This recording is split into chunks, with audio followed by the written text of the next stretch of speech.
Hi welcome to PSR studies. ఈరోజు AP EAMCET counselling registration fee ఎంత పూర్తి వివరాలు తెలుసుకుందాం. వీడియో చూసిన వాళ్ళు తప్పకుండా వీడియో లైక్ చేయండి, ఛానల్ని సబ్స్క్రైబ్ చేసుకోండి.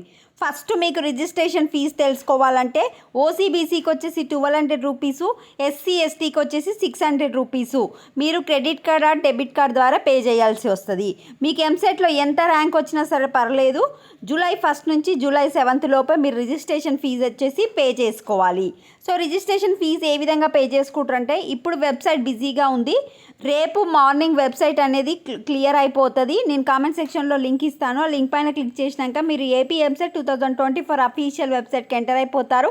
ఎంటర్ అయిపోయాక మీకు అక్కడ క్యాండిడేట్ రిజిస్ట్రేషన్ అని కనిపిస్తూ ఉంటుంది, న్యూ అని కనిపిస్తూ ఉంటుంది. క్యాండిడేట్ రిజిస్ట్రేషన్ పైన క్లిక్ చేసి మీ EAMCET hall ticket number, date of birth enter చేసి అయితే ఎంటర్ చేయగానే మీకు అక్కడ మీ యొక్క బేసిక్ డీటెయిల్స్ అయితే కనిపిస్తూ ఉంటాయి.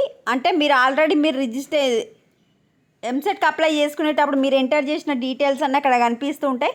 అన్నీ కరెక్ట్ ఉన్నాయా లేదా చెక్ చేసుకొని ఇంకేమైనా మీ పర్సనల్ డీటెయిల్స్ ఎంటర్ చేయమంటే ఎంటర్ చేసిన తర్వాత ఓసీబీసీకి అయితే 1200, ఎస్సీ ఎస్టీకి అయితే 600 రూపీస్ ఆన్లైన్లో పే చేసిన తర్వాత మీకు పేమెంట్ సక్సెస్ అని వస్తుంది, గ్రీన్ కలర్లో వస్తుంది మీ పేమెంట్ అయిపోయినట్టు. అప్పుడు మీరు ప్రింట్ బటన్ పైన క్లిక్ చేసి మీరు పే చేసిన దాన్ని ప్రింట్ తీసుకోవాల్సి వస్తుంది.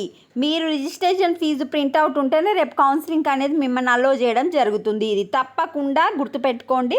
మీరు పేమెంట్ చేసిన తర్వాత సక్సెస్ఫుల్ అయిన తర్వాత మీ యొక్క ప్రింట్అవుట్ అనేది తీసుకోవాలి. దానిపైన మీకు ఐడి రావడం జరుగుతుంది. ఆ ఐడి మీదనే నెక్స్ట్ ప్రాసెస్ అనేది ఉంటుంది. ఇంకా ఏమైనా డౌట్స్ ఉంటే కామెంట్ సెక్షన్లో కామెంట్ చేయండి, వీడియోని లైక్ చేయండి. Thanks for watching.